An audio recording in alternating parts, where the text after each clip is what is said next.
Well, people in Joplin are waking up to face the reality of last night's deadly storms. Kevin Schwaller also live in Joplin this morning. Kevin, what are you hearing from people out there? Well, I don't think people have really grasped what has gone on here overnight and really come to an understanding of it. I mean, look at the ground here. You can see the debris that's out here.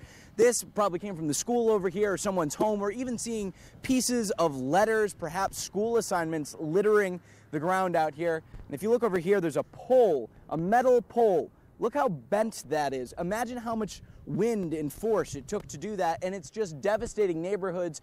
If you can see in the distance, there are some construction machines here, or in this case, more likely excavation machines. They are getting the debris out of the roadways, and there are still people out there who may be trapped inside some of the buildings in this town. We have seen search crews with dogs going out looking for survivors, and we knew it was going to be bad as the second we drove into town last night. This is what we saw: scenes of devastation. We smelled gasoline, the smell of leaves freshly pulled off the branches.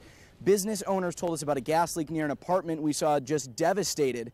Cars were tossed around like toys. Neighbors really poured out. We saw one man who was walking around aimlessly, though, just looking for a place to go, looking for help near the Home Depot, or at least what was left of it. Emergency workers set up an initial triage, and there have been little sites like this all over town. We've been told about multiple locations where emergency workers are trying to help and make makeshift care facilities. Crews moved to Lowe's at one point. As of this morning, several thousand people were still without power, and it's a situation many people are really just happy they made it through alive, but still a lot of uncertainties. And I can't find my ex-wife or my kids or my ex-girlfriend or my baby. I got a 4-month-old. I can't figure out if any of them are okay.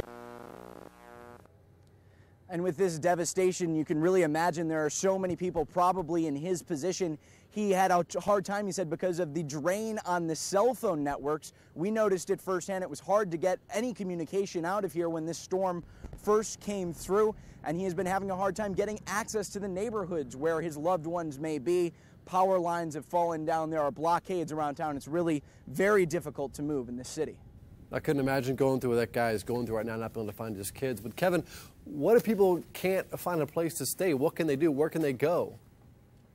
Well, as of right now, the Red Cross had set up several shelters overnight. There were also buses taking people to those shelters from different locations. We posted that information on our website, ozarksfirst.com. If anyone needs to get that, needs to tell people where to go, you can check that out. We've got all the resources right there. All right, Kevin Schwaller reporting live for us this morning from Joplin. Kevin, thank you.